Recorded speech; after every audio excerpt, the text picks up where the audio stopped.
Hello, it's Mohamed here from Financial Services, and today in this video I want to teach you a little bit about accessing your superannuation. So I get a lot of calls and emails from clients and also non-clients asking me, Mohamed, we'd like to get access to our super. Can you tell us more? Can you help us? So hence today's video, I'm going to show you some ways that you can access your superannuation. I've got my handy whiteboard here with me today, and I've prepared a couple of sheets of paper here with some information so we can go through that. But essentially, to be able to access your superannuation, you need to meet a condition of release. And I have a number of those conditions of release on here. But that's one of the only ways to access your superannuation. You need to meet a condition of release. So let's talk through them there. So first up, we have attaining preservation age. So that means you reach a certain age, and when you reach that age, you then meet a condition of release and it allows you to access your superannuation. So let's talk about preservation age. Many people have a notion that once they turn 55, they can then access their superannuation. So that is both true and not true. On my next sheet, let's go through what some of those or what preservation age looks like for many people. So preservation age is built on a sliding scale. So based on your date of birth, whenever you were born, that means that will dictate what your preservation age is. So for people born before the 1st of July 1960, as you can see there, your preservation age is going to be 50. So that means you can access your superannuation when you turn 55 years old. Sorry. Sliding scale right through to those born after 1st of July 1964 and onwards, preservation age then becomes 60 years old, and then anyone between those dates, we've got it noted down there for your preservation age. So what happens when you reach preservation age? Can you just access your superannuation? Not quite. You need to apply to your super fund, notifying them that you have reached your preservation age and you would like to access your superannuation. Now there's another thing that determines that as well, if you can access your super, is based on your employment.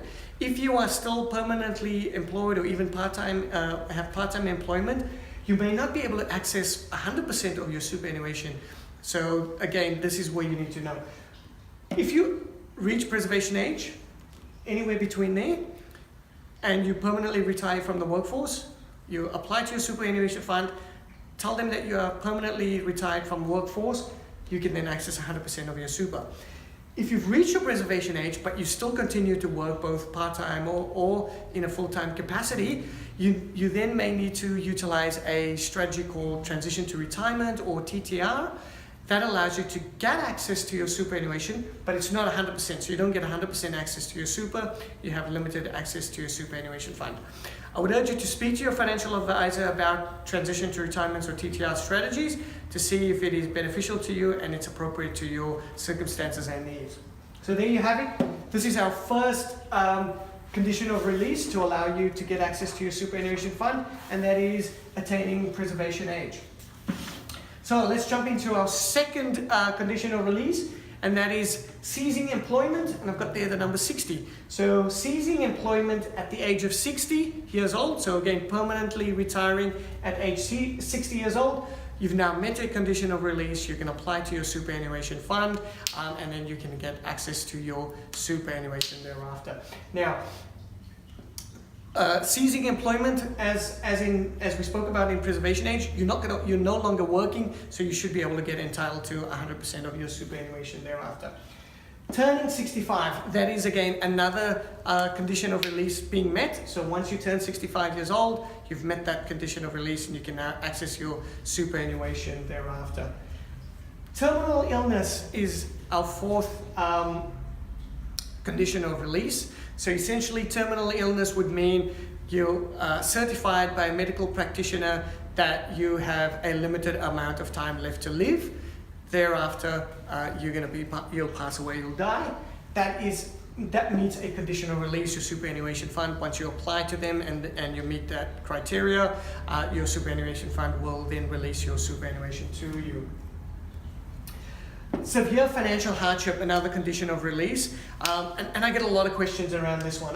Look, I'm doing it really tough, and can I get money from my super to pay my bills and so forth? Not exactly. There are a few other conditions that need to be met to be able to access your super under this condition of release, and that is that you are on full Centrelink benefits for a minimum of 26 weeks or 6 months. You have and you are in severe financial hardship. That means you're struggling to put food on the table and so forth. Your superannuation fund will assess your application, so you've got to put an application in there together with a letter from Centrelink stating that you've been receiving Centrelink benefits for at least 26 weeks.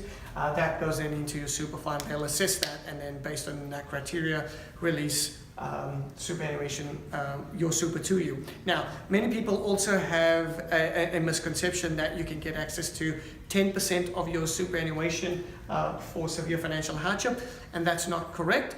You can only get access to $10,000 from your superannuation fund, and that is every financial year. Now, that $10,000 again is subject to a withholding tax. So you're not going to get the full 10,000, tax is going to be withheld, and then you'll get the proceeds after tax thereafter. Now that can be done on a yearly basis. Like I mentioned, you've got to apply to your super fund every year to get access to that severe financial hardship condition of release. We then come to compassionate grounds. So meeting a condition of release under compassionate grounds. A couple of items that would meet compassionate grounds would be you are far behind on your mortgage repayments and the bank is now going to foreclose or repossess your house.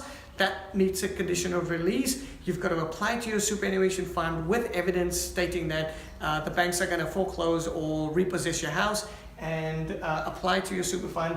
They will then release a certain amount of money to assist you to make mortgage repayments so that the bank doesn't foreclose or repossess your house. A few other items that are considered compassionate grounds would be under medical conditions. So you have a medical condition that requires money, and you don't have any of your own personal money that you could use to pay for medical treatment or other medical needs. You apply to your superannuation fund, and then they will release a certain amount of money to meet those medical conditions. Another item under compassionate grounds would be to pay for funeral expenses of a family member. So the family member doesn't have any assets or money left after, in their estate or in their will to pay for their own funeral expenses. You could then apply to your super fund to release a certain amount of money so that you can then pay for that family member's funeral expenses. So condition of release under compassionate grounds there. And then very lastly, up on the board here, I've got temporary or permanent incapacity. So if we look at permanent incapacity, essentially you become totally permanently disabled, or TPD as it's commonly known. You are no longer you're not going to be able to work another day in your life due to total and permanent disablement or disability. You put an application into your superannuation fund. You've got to get a medical practitioner to certify that you meet that condition, and you then become eligible to get access to your superannuation. Temporary incapacity, so many people have income protection linked inside their superannuation fund. You become sick, injured, or ill due to a sickness or injury, and you're unable to work for a set period of time. You meet the temporary incapacity condition of release. So for the period that you're unable to work, your super fund may release the insurance benefits that you have under your income protection benefits held inside your super, and you could meet that condition of release there. So there are some of the most common conditions of release that you could utilize to get access to your superannuation fund. There are a few others up there that I didn't put down, notably one, if you are a temporary resident of Australia and you are permanently departing Australia, not to come back and reside again in Australia, you can then access your superannuation as you are departing Australia, so you've got to put an application in there. But essentially, if you have any questions around this, I would urge you to speak to your financial advisor or speak to myself. to assist you in assessing which of these conditions of release you may be able to meet, allowing you to get access to your superannuation fund. So there you have it, accessing your superannuation using some of these conditions of release. If you have any questions or you'd like to talk about these with me, feel free to give me a call, and I look forward to speaking to you soon. Thank you.